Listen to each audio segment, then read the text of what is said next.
All right, great to have you here with us. It's that time when Ryan Doyle, John Downs face off, although John's looking somewhere way over there. These get poor a picture. kids. Where are these kids' parents? Yeah, it's an issue of the beer store. We were just talking about this, the Convenience Store Association fighting back today. They'll be announcing a petition that they're launching in response to those cheesy beer store ads that are pretty condescending that have been running. These guys do not have the court of public opinion on their side.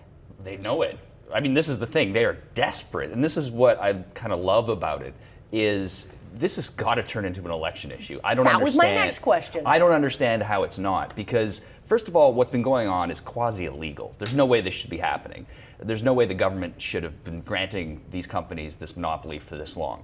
And I can't believe there hasn't been a class action lawsuit, to be honest. Well, let's launch one. Well, here's the thing. I'm behind Hydro it. and beer. We would make a mint. You have to go back in the day, though, and look at the fact that this was an election issue. Mike Harris brought this up originally way back in the day, decades ago now, and it was an election issue that got him somewhat elected. I mean, he had other policies. He never implemented it. He never did break down that cartel that runs beer and wine and booze in the province of Ontario. Instead, he put it to the back burner, and it was forgotten. I think in this circumstance, the convenience stores are right on the money. And, give me the petition. I'll be the first to sign it. Yeah. I think the idea that we've got these cartels, and that's exactly what they are, running the beer store and thinking that they're the only ones that can be boss in all of this and making convenience store owners. I mean, think of how pathetic you have to be to make convenience store owners look bad. These people who are enemy making number one. Yeah, these people are making minimum wage, just trying to get by, make a little bit of extra money. If they don't run the store themselves, they're making a little extra money on the side.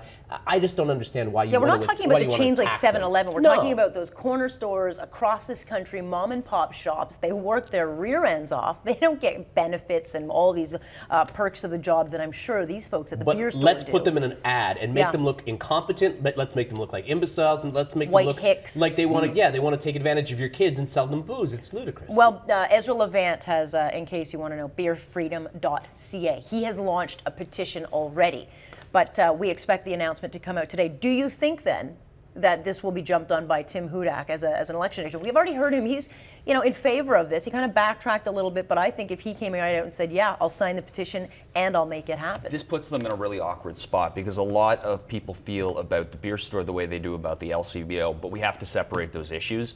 I understand why people are upset with the LCBO. We know what they do. They import stuff, they tax it to unbelievable levels, and then maybe sell it to us if we're good boys and girls. But look, there's a huge revenue issue there, and that revenue is going to have to be recaptured some way. Let's look at what is private business that has this monopoly that's been granted it. This wouldn't really cost the government anything.